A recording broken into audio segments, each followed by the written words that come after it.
लेकिन विनोद जी, नरेंद्र मोदी जैसे ब्रह्मास्त्र को बीजेपी क्या वाकई दक्षिण भारत में ले जाकर इस्तेमाल करना चाहेगी? क्या वहां वाकई इतना स्कोप है, जैसे यशवंत कह रहे हैं, केरल या तमिलनाडु? क्योंकि कर्नाटक और तेलंगाना में तो मुझे लगता है मोदी नहीं भी लड़ेंगे तो भी बीजेपी अपना काफी कुछ बेस्ट परफॉर्मेंस कर लेगी।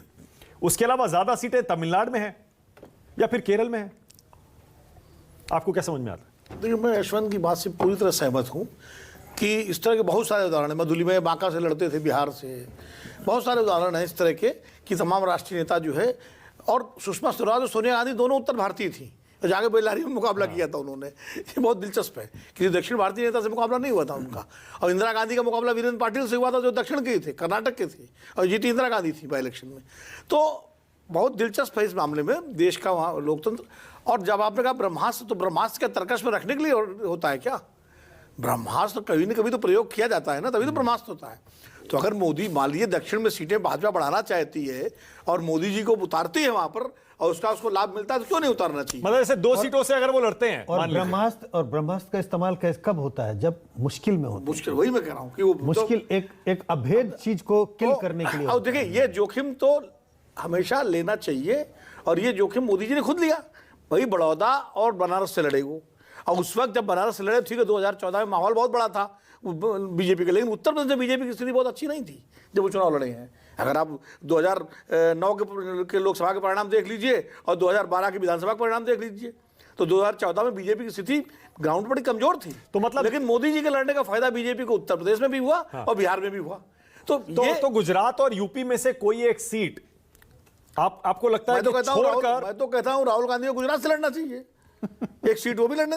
और बिल्कुल, वो तो हिम्मत कांग्रेस पार्टी के नेता जुड़ा, या प्रियंका गांधी को लड़ाओ गुजरात से, 26 सीटों में 5 भी कम करा लोगे अगर मतलब बीजेपी की, तो क्या दिक्कत है? और ये बात चली थी पिछले चुनाव में 2019 में, राहुल गांधी को छिंदवाड़ा से लड़ाने की बात चली थी।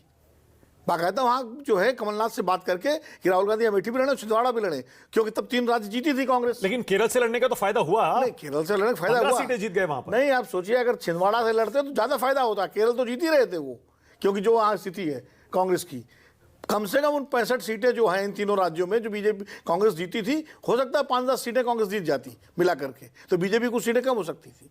तो ये रिस्क तो लेना, मैं तो कहता हूँ राहुल गांधी को बनारस से लड़ जाना चाहिए मोदी जी के खिलाफ। क्या दिक्कत है भाई?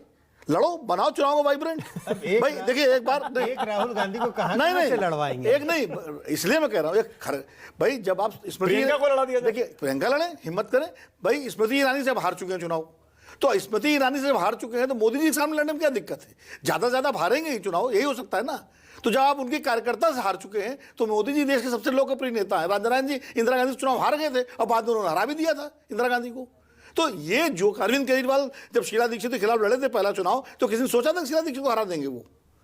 तो इसलिए मैं कह रहा हूं कि राजनीति में इस तरह के जोखिम पार्टियों को और नेताओं को लेने चाहिए। वो डेमोक्रेसी भी वाइब्रेंट होती है, एक ऑप्शन भी होता है मतदाताओं के सामने। आप अजय राय को लड़ाएंगे अगर बनारस से मोदी जी का, और चाहेंगे मोदी जी को हरा दें, संभव है क्या? आपको अगर लड़ना है तो लड़ाओ ना अपना सबसे। तो राहुल गांधी हरा देंगे विनोद जी? हम कह रहे हैं ऑप्शन तो दो। मैंने तो पहले हारने वाली बात कही। देखो, कौन किसको हरा देगा ये ना आप कह सकते। मैं इंदिरा गांधी भी तो हारी चुनाव, संजय गांधी किससे हारे चुनाव, किसी नाम पता है आज का? हारे थे।